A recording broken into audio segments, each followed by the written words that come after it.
बच्चों, नए सत्र में आप सभी का स्वागत है।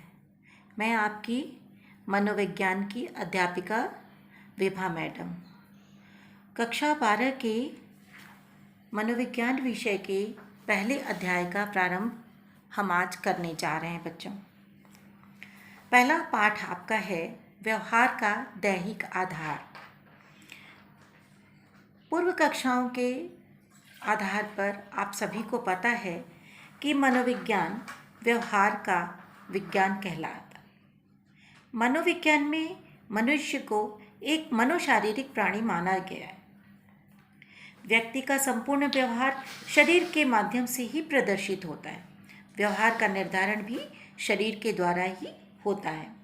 ये भी कहा जाता है कि बाहरी उत्तेजनाओं के प्रति व्यक्ति की प्रतिक्रिया ही व्यवहार है। व्यवहार की प्रक्रिया का संचालन एवं नियंत्रण अनुक्रिया तंत्र के द्वारा होता है। मानव अनुक्रिया तंत्र के मुख्य रूप से तीन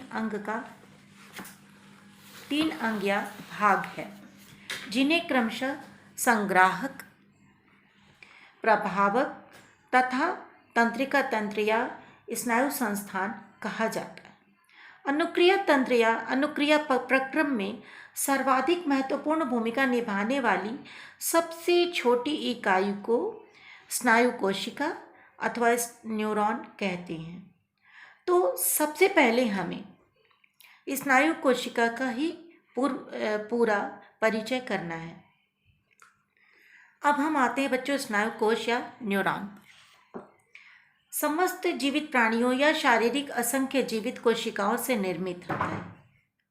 मानव शरीर में विभिन्न प्रकार की कोशिकाएं पाई जाती हैं, जिनकी रचना तथा कार्य भिन्न भिन्न होते हैं।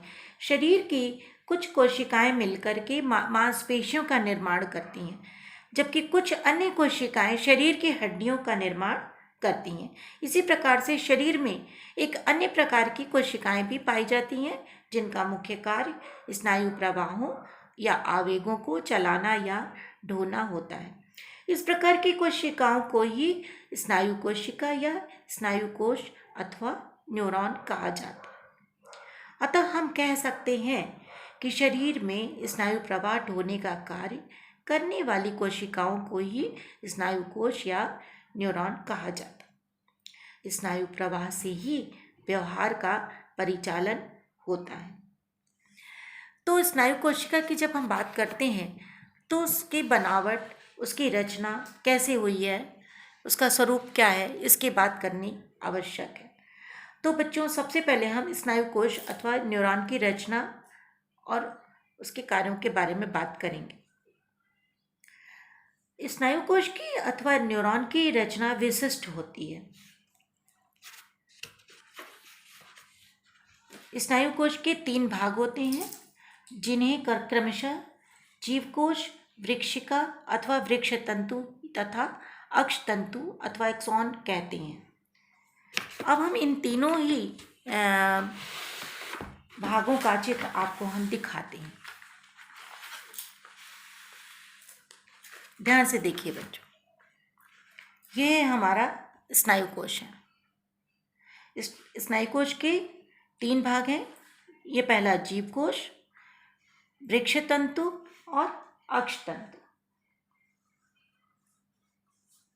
स्नायु कोश के तीनों भागों की रचना एवं कार्यों का संक्षिप्त परिचय हम आपको बताते हैं। सबसे पहले आप इनको देखिए। स्नायु कोश का यह भाग एक गांठ, सबसे पहले हम जीव कोश की बात करते हैं। स्नायु कोश का यह भाग एक गांठ के आकार का होता है। इसका आकार भिन्न भिन्न हो सकता है, अर्थात भिन्न भिन्न स्नायु कोशों में इसका आकार वृत्ताकार, अंडाकार अथवा कुछ भी हो सकता है। आकार की भिन्नता होते हुए भी सभी जीव कोशों की रचना एक समान ही होती है। जीव कोश में सबसे ऊपर एक परत होती है, जिसे झिल्लिका कहते हैं। इस आवरण रूपी झिल्लिका के अंदर एक प्रकार का तरल पदार्थ भरा रहता है। इस तरल पदार्थ को साइटोप्लाज्म कहा जाता है। इस पदार्थ के बीचों बीच जीवकोश का केंद्र होता है। जीव कोश का तीसरा भाग न्यूक्लियाई कहलाता है। यह जीव कोश के केंद्र के अंदर एक सूक्ष्म केंद्र के रूप में होता है।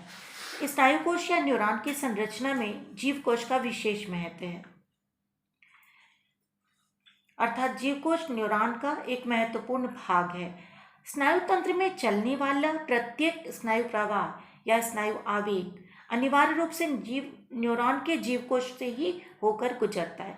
वास्तव में वृक्ष तंतु द्वारा लाए गए स्नायु प्रवाह या स्नायु आवेग को जीव कोश अपने अंदर ग्रहण कर लेता है तथा इस संग्रहण किए गए आवेग को वह न्यूरॉन के अक्ष तंतु की ओर प्रेषित कर देता है। अतः इस प्रकार स्पष्ट है कि स्नायु आवेग के प्रवाह में जीव कोश की महत्वपूर्ण भूमिका होती है। अब हम आते हैं वृक्ष तंतु पर बच्चों। इसको वृक्षिका या वृक्ष तंतु कहते हैं। न्यूरॉन का एक भाग वृक्षिका या वृक्ष तंतु होता है। यह भाग जीव कोश से संबद्ध होता है। जो ये देखिए सभी जीव कोश से ये जुड़े हुए भाग होते हैं। इनका आकार वृक्ष की असंख्य शाखा की तरह होती है। ये बहुत बड़ा नहीं होता है, किंतु वृक्ष की शाखाओं के अत्यधिक विस्तृत बृहद फैले होने के कारण ये सघन और बृहद दिखाई देता है।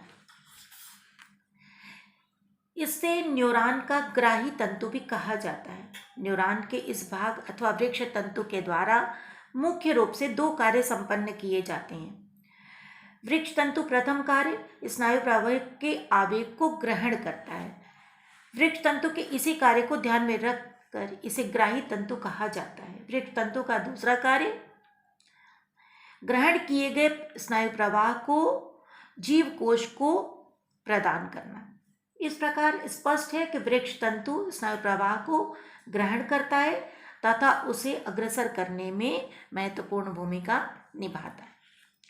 अब इसका तीसरा भाग है अक्ष तंतु। न्यूरॉन या स्नायु कोश का तीसरा भाग अक्ष तंतु है। अक्ष तंतु की आकृति एक लंबे धागे की तरह होती है।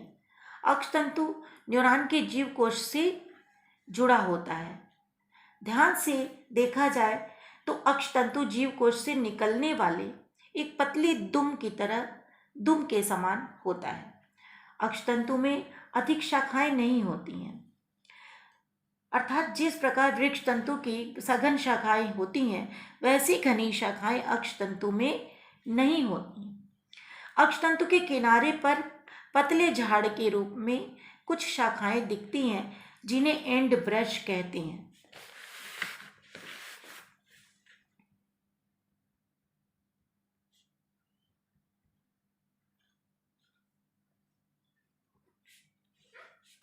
इसे हम एंड ब्रश कहते हैं बच्चों।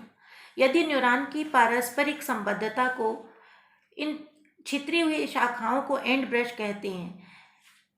यदि न्यूरॉन की पारस्परिक संबद्धता को देखा जाए तो किसी एक न्यूरॉन के अक्ष तंतु का एंड ब्रश अन्य न्यूरॉन के वृक्ष तंतु से संबद्ध होता है। यानी कि यहाँ वृक्ष तंतु है, वृक्ष तंतु से आवेग ग्रहण किया आपने तो जीव कोश ने उसको ग्रहण किया, फिर जीव कोश ने उसको प्रेषित किया तो अक्ष तंतु के पास आया।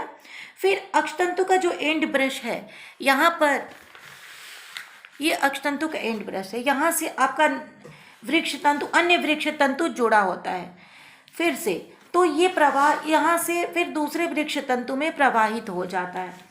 तो ये संपूर्ण प्रक्रिया होती है। अक्ष तंतु का कार्य भी महत्वपूर्ण होता है। इसका कार्य वृक्ष तंतु के विपरीत होता है। वृक्ष तंतु जो होता है स्नायु प्रवाह को ग्रहण करता है, जबकि अक्ष तंतु स्नायु प्रवाह को दूसरे को प्रेषित करता है, यानी कि भेजता है। वृक्ष तंतु द्वारा ग्रहण किए गए स्नायु आवेग जीव कोश द्वारा ग्रहण किए जाते हैं। उन्हीं आवेग को अक्ष तंतु द्वारा बाहर भेजा जाता है। व्यवहार में देखा जाता है कि अक्ष तंतु जीव कोश से आए हुए स्नायु प्रवाह को मांसपेशियों, पिंडों अथवा स्नायुमंडल के किसी विशिष्ट केंद्र की ओर प्रेषित कर देता है। तो बच्चों ये तो आपका था आज न्यूरॉन। तो न्यूरॉन के 3 भागों के बारे में आपको बताया, इनके कार्य बताया हमने। अब आप इससे संबंधित कुछ प्रश्नों को समझ लीजिए। इसमें ये भी प्रश्न पूछा जा सकता है कि न्यूरॉन किसे कहते हैं तथा न्यूरॉन की संरचना तथा कार्य का विस्तृत वर्णन कीजिए या सचित्र वर्णन कीजिए। बच्चों, इसको आप लोग पढ़िए और इस पर अपने प्रश्न को खुद से प्रश्न बनाइए और उनके उत्तर ढूंढिए। नमस्कार।